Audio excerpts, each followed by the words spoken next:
L'histoire commence avec Jang Pansu, un chef de gang qui a tout pour lui. Il est marié à une femme magnifique, Ansion, qui se trouve être la fille de son propre patron, mais Panso a un problème. Il essaie d'étendre son territoire et de gérer son entreprise sans encombre. Or, un locataire particulièrement récalcitrant refuse de céder. Alors, que fait-il? Il envoie son homme de main, Manchu, régler le problème à la dure. Par la force, ce locataire se trouve être le père de Dong Yun, un personnage que nous rencontrerons bientôt. Quant à Panso, malgré son allure toujours impeccable, il cache un faible. Il adore aller dans ce petit restaurant de ramen qui lui rappelle quelqu'un de son passé, mais ce jour-là, il a un mauvais pressentiment. Le propriétaire est différent, mais il commande tout de même son habituel ramen au maquereau. Cependant, lorsqu'il y goûte, le goût n'est pas celui escompté. Il se lève donc pour payer et décide de partir sans manger. Au même moment, un lycéen nommé Dong Yun se trouve dans le même restaurant de ramen. Le pauvre garçon s'aperçoit que son portefeuille a disparu et panique car ses harceleurs l'appellent. La gentille dame qui tient la boutique le rassure en lui disant que Pansu lui offrira son repas. C'est ainsi que leurs chemins se croisent pour la première fois. Au début, Pansu essaie de protester, mais ne voulant pas paraître radin, il paie et s'en va, non sans que l'étrange dame ne l'informe qu'elle lui réserve un cadeau plus tard dans la journée. C'est là que les choses deviennent bizarres.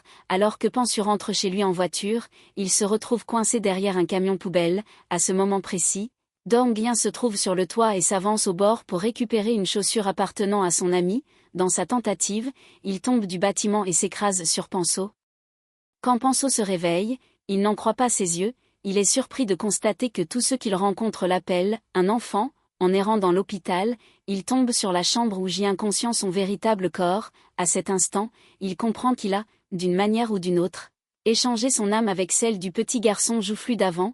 Pansu est désormais coincé dans le corps de Dong Yun, tandis que la conscience de Dong Yun est prisonnière du corps de Pansu. Pansu tente désespérément de réveiller Dong Yun, espérant ainsi inverser cette situation absurde, mais les membres de son gang débarquent et l'expulsent de force de la chambre de leur chef. Dévasté, Pansu se souvient de la vendeuse de ramen et retourne la chercher, mais il découvre avec stupeur que l'endroit est en train d'être vidé.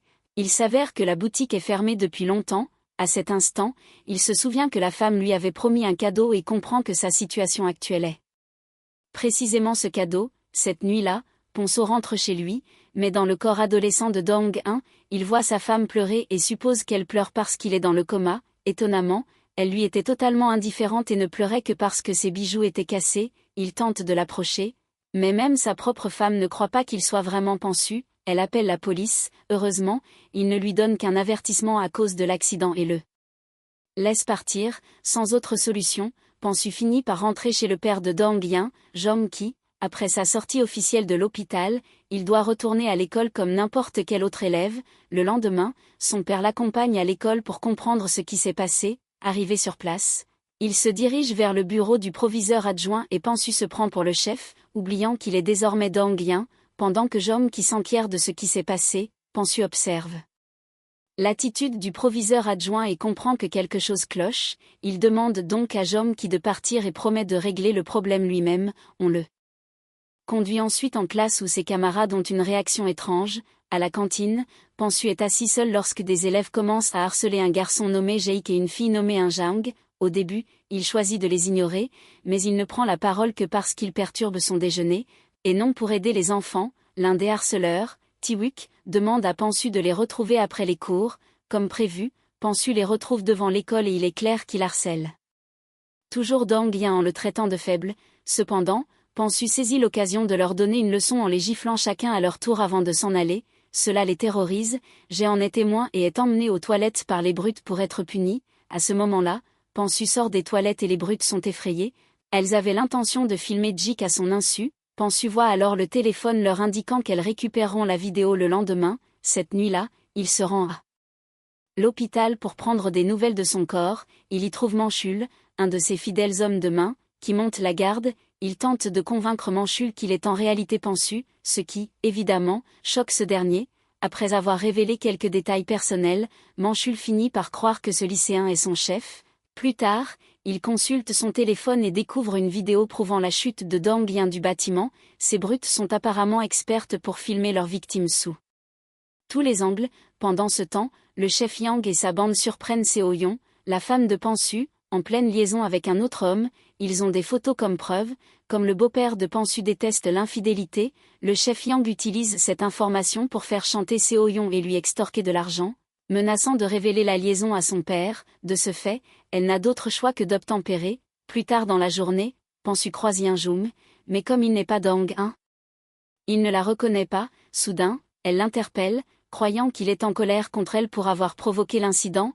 Elle était la propriétaire de la chaussure que Dong-un tentait de récupérer après sa chute du toit. Quand il s'en souvient, il décide de faire comme si de rien n'était et s'apprête à partir lorsqu'il a la surprise de sa vie. Il aperçoit son ex-petite amie, Misin, qui se révèle être la mère de Eunjom. Sans s'en rendre compte, il l'appelle par son nom, et elle le réprimande pour son irrespect.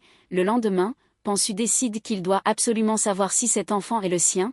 Il ordonne à Mancho d'aller chercher des cheveux à l'hôpital, puis, en classe, il arrache violemment une mèche de cheveux de Yeonjom pour un test ADN. Lorsque les résultats s'avèrent positifs, il est anéanti. Il réalise que sa propre fille a été harcelée tout ce temps. Fou de rage, il demande à Manchul de donner une leçon aux brutes de l'école, mais Manchul refuse.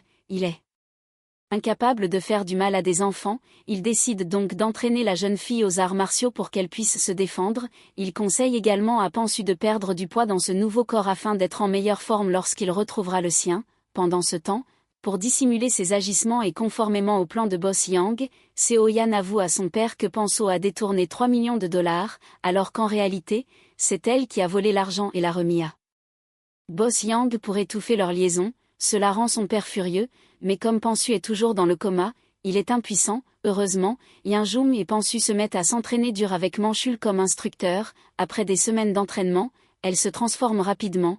Le corps rondouillard de Dong-un est désormais athlétique. Le lendemain à l'école, lorsque les brutes tentent à nouveau de s'en prendre à Eunjum, elle est prête à se défendre. Elle riposte et les vainc sans effort. Le soir même, Misin prépare des ramen pour Pansu afin de le remercier d'avoir aidé Yeonjum à s'entraîner. Il apprécie visiblement chaque bouchée, puisqu'elle est son ex-petite amie et la mère de son enfant, mais voilà qu'un client ivre entre et se comporte de manière déplacée avec Misin, lui attrapant les fesses. Cela met Pansu hors de lui et il intervient pour leur donner une leçon. Lorsque les imbéciles s'en prennent violemment à Misin, il l'emmène dans la cuisine et lui demande de rester là pendant qu'il s'occupe d'eux. À ce moment-là, il l'appelle une fois de plus par son nom avec passion, puis il inflige aux hommes une correction bien méritée. Il frappe sans cesse l'un des hommes et manque de le mettre KO lorsque Mizun l'arrête. Elle lui demande pourquoi il l'appelle toujours par son nom et cherche à savoir qui il est vraiment. À ce moment-là, il tente de lui expliquer qu'il est en réalité Panso, mais elle est encore blessée par leur passé et le met à la porte. Plus tard, Eunjum et Panso passent un moment ensemble, et il lui raconte comment sa mère l'a chassé. Elle rit de lui, supposant que c'est parce qu'il l'a encore appelé par son nom. Pendant leur conversation, Minwoo, le garçon le plus populaire du lycée, s'approche et invite Eunjum à sa fête d'anniversaire. Amoureuse de lui, elle accepte avec joie. De son côté, Pansu tente de se réconcilier avec Mizun en l'invitant à prendre un café. Toujours en colère, Mizun hausse le ton. Dans le restaurant, attirant l'attention de tous, elle essaie de partir, mais il la suit et l'embrasse passionnément. Choquée, elle le gifle devant tout le monde, provoquant un scandale. Pendant ce temps, j'ai fait des courses pour des filles qui le harcèlent et qui se plaignent de la bêtise de Eunjum d'être allé à la fête, car Minu lui réserve de mauvais projets. De retour au restaurant, Pansu et Mi continuent leur dispute dehors quand Jae-ik l'appelle pour l'informer que Eunjum est en danger. Il se précipite à son secours, guidé par les filles qui le harcèlent, pour trouver la maison de Minwoo. À la fête, les élèves populaires tentent de forcer Eunjum à boire de l'alcool. Face à son refus, Minu se met en colère et l'humilie devant tous les invités. C'est alors que Pansu entre soudainement dans la maison. Il se précipite pour la protéger et lui ordonne de partir, mais Minwoo et sa bande tentent de les en empêcher. Bien qu'en infériorité numérique, il neutralise facilement tous les brutes à lui seul. Il défie même Suo, qui était si sûr de lui au combat auparavant, mais qui se fait maintenant complètement battre et envoyer dans la piscine.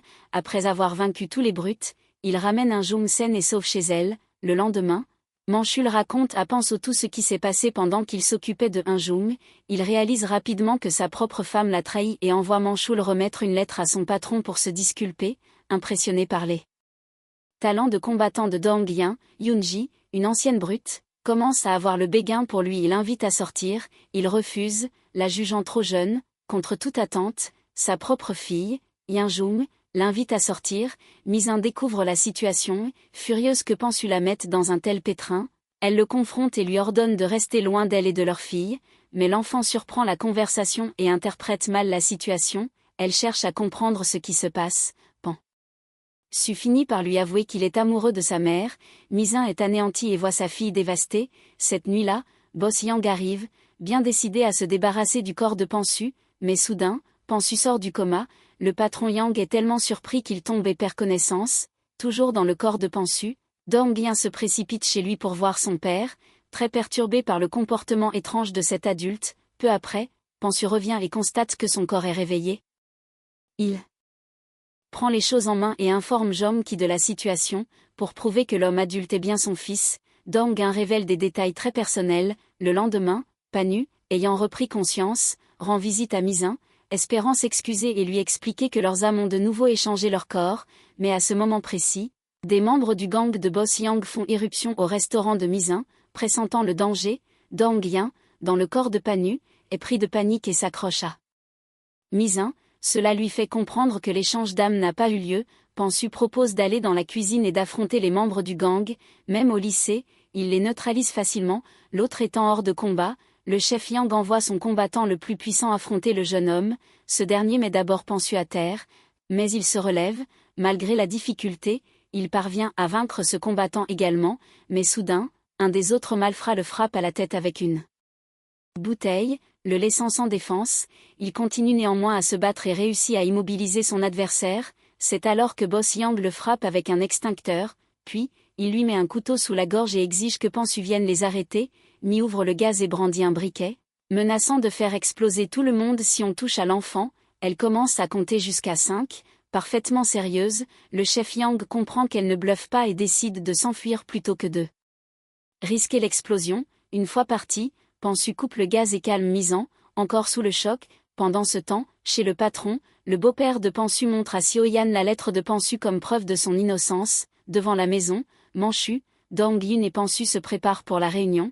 Il conseille Dong Yin sur ce qu'il doit dire pour prouver qu'il est bien Pansu. Lorsque Pansu s'assoit avec le patron, celui-ci lui demande quelle est la marche à suivre, mais Dong Yin donne des réponses étranges qui rendent Manchu et Pansu très nerveux. Cependant, faisant confiance à Pansu, le patron déclare qu'elle héritera de tout son empire. Sa fille, Seo-yan, refuse catégoriquement cette nouvelle, mais il lui affirme qu'elle n'aura rien et lui demande de partir. C'est alors que Seo-yan lâche une bombe. Elle révèle que Pansu a également trahi le patron car il a une fille de 17 ans d'une autre femme. Le patron exige de savoir si c'est vrai. Malheureusement, au moment où Pansu tente de souffler les mots à Dong Yin, leur communication est coupée. Dong Yin dev répondre avec les informations dont il dispose et confirme que c'est vrai, ce qui choque le patron. Il explique ensuite que sa fille n'est pas née de sa relation avec son ex-petite amie, affirmant qu'elle a eu un enfant à son insu et qu'il ne l'a découvert qu'après l'accident. Par ailleurs, il décline poliment l'héritage et déclare vouloir vivre avec sa famille pour expier ses erreurs passées. Son patron respecte sa décision et le laisse faire ce qu'il juge bon. Avant de partir, il remercie son patron et lui dit au revoir. En sortant, il s'attend à ce que Pansu soit furieuse de sa réponse, mais Pansu est ravi qu'il ait dit cela, car il n'aurait pas pu s'y résoudre. Non, loin de là. Seo-yon, furieuse de la décision de son père, aperçoit Pansu et Dong Yin enlacés au loin. Elle accélère brusquement pour tenter de les renverser, mais percute par inadvertance Pansu et Dong Yin. Il est transporté d'urgence à l'hôpital. Misin et un jeune arrivent à son arrivée. Pansu en profite pour lui avouer son amour et s'excuser de son absence. Elle trouve cela étrange, d'autant plus qu'il utilise ces objets dans le corps de Dong Yin. Après avoir dit ce qu'il avait à dire, il perd connaissance, et Dong Yin s'évanouit aussitôt. Pansu est emmené au bloc opératoire et, juste avant l'opération, à moitié conscient, il aperçoit la mystérieuse vieille dame du restaurant de ramen, apparemment à l'origine de toute cette malédiction. Comme prévu, il a retrouvé son apparence normale. Après ces événements, Dong Yin retourne enfin à l'école sous sa forme originelle et en pleine forme. Ses camarades l'accueillent chaleureusement, et ceux qui le persécutaient auparavant le respectent désormais. Entre-temps, Pansu quitte le gang et se réconcilie avec son ex, Misson.